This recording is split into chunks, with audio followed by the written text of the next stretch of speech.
प्रिय छात्रों, कक्षा 10वीं गणित विषय के अध्याय 4 द्विघात समीकरण के अंतर्गत प्रश्नावली 4.2 उदाहरण क्रमांक 5, जिसके अनुसार द्विघात समीकरण 3x की घात 2 ऋण 2 करनी 6x धन 2 बराबर 0 के मूल ज्ञात कीजिए। तो यहाँ पर जिसका हमें सबसे पहले गुणनखंड ज्ञात करना है वह समीकरण है 3x की घात 2 ऋण 2 करनी 6x धन 2 बराबर 0।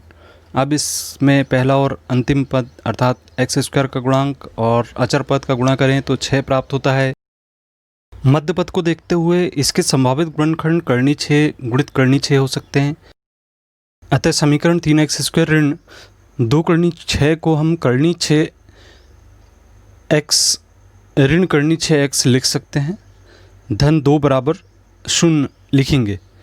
अब समूह बनाएंगे तो 3x² ऋण करनी 6x का समूह ऋण यहाँ से उभयनिष्ठ लेंगे तो करनी 6x ऋण 2 बराबर 0 प्राप्त होगा।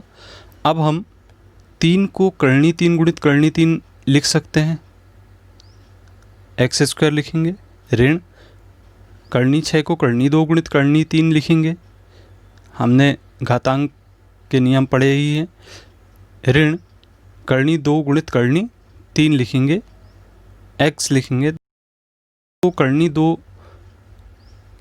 गुणित करनी 2 लिखेंगे।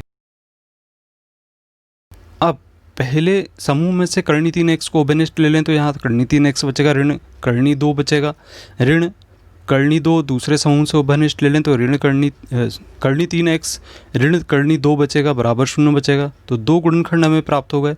यदि हम सारो उभयनिष्ठ ले लें करनी 3x ऋण करनी 2 को, तो करनी 3 ये दोनों समूह आप देख रहे हैं, इसको हमने उभयनिष्ठ ले लिया है और यहाँ पे बचेगा हमें करनी 3x ऋण करनी 2 बराबर 0।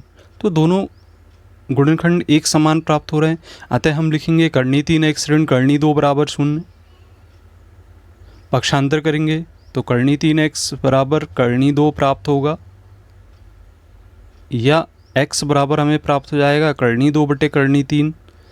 इसे हम एक साथ लिख सकते हैं, तो इसे एक साथ लिखने पर करनी 2 बटे 3 लिखेंगे। इसी प्रकार से हम करनी 3x ऋण करनी 2 दूसरा गुणनखंड भी हमें समान प्राप्त हुआ है, तो x का मान करनी 2 बटे 3 प्राप्त होगा। अतः समीकरण के मूल करनी 2 बटे 3 करनी 2 बटे 3 होंगे।